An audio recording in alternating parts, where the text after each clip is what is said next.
The enemies of Allah waited for a short while, then returned to Imam Hussein when they surrounded him as he sat on the ground, unable to stand.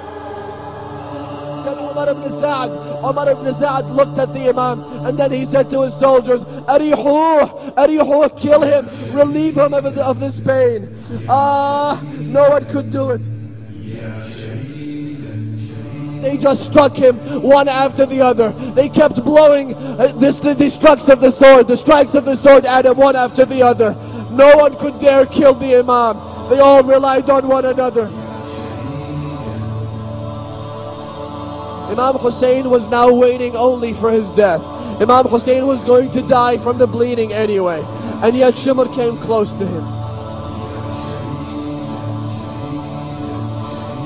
Shimr says, I could see and I could hear the children screaming, don't do that, don't sever our father's head.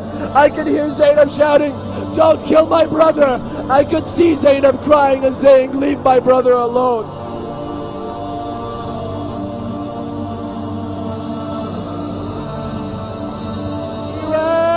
And I ran.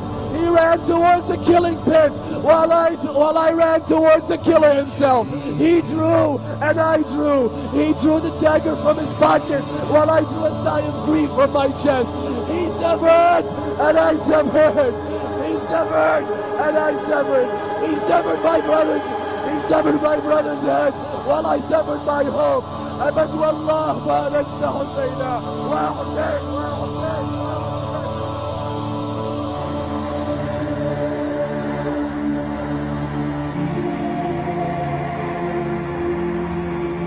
After Hussein had been slaughtered on the desert plains of Karbala, the women and children of his camp were left, defenseless. The decapitated bodies of Hussein's men were left to decay on the hot sands. The barbaric army of Yazid looted the tents of the family of the Prophet, setting each one on fire as they passed. The survivors from Hussein's camp were captured and taken to Damascus, not given a chance to bury their beloved dead. The responsibility of ensuring the safety of the captives and that the message of Hussein was kept alive was taken up by Zainab, the daughter of Ali and Fatima, and the sister of the martyred Hussein.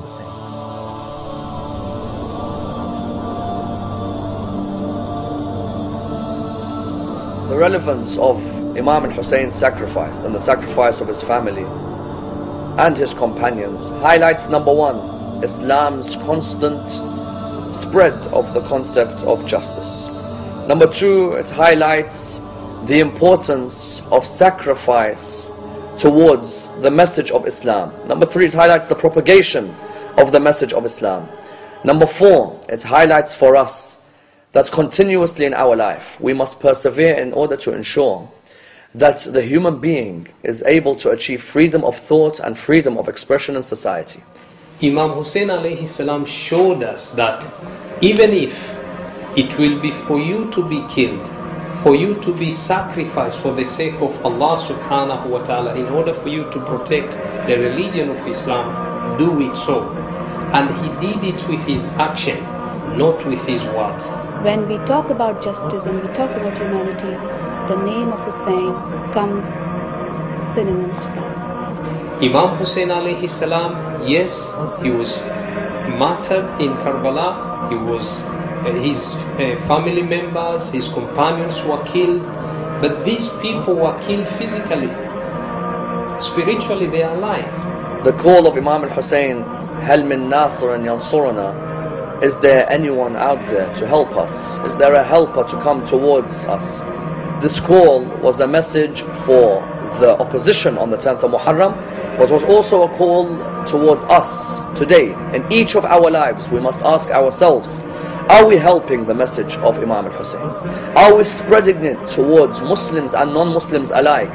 Are we writing about this message? Karbala showed us that what we can learn from it is that we have to distinguish between right and wrong. The world seeks to follow such people as role models.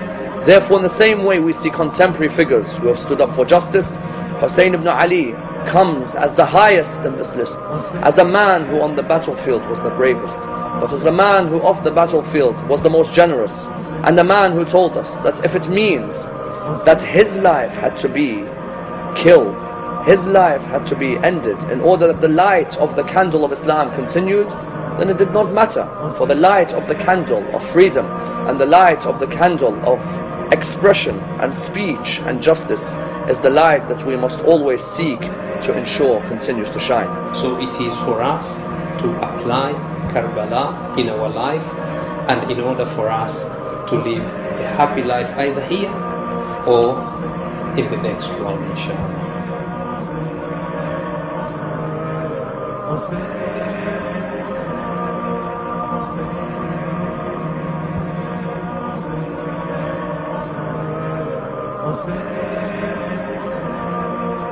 I think that Imam Hussein alayhi salam represents not only the Shia but Islam itself and the stand against oppression. It's such a great sacrifice, not for even the people of his religion, but for all humanity. We can learn patience from that, and we can learn perseverance, and hopefully we can all benefit from it.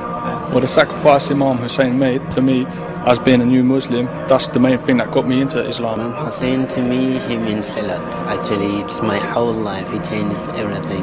I can relate to this every year and look back upon it and reflect. The pain and sufferings that he went through is nowhere near the simple tribulations that we go through today. His message is everything.